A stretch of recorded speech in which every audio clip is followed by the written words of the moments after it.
Bună ziua! Reparăm injectoare Bosch Piezo. Cele din imagine sunt de Mercedes. Avem aici Bosch-urile simple, Camurail. Cele din prima imagine aici sunt Piezo Bosch, da? Euro 4, astea sunt montate după 2005, 2006-2010, cam așa. Aici testăm și calibrăm injectoarele. Avem bancuri autorizate pentru fiecare model. Cam așa arată injectoarele.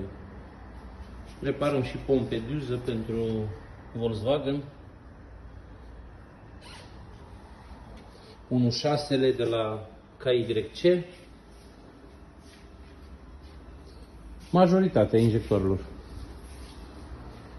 Salut! Pe curând!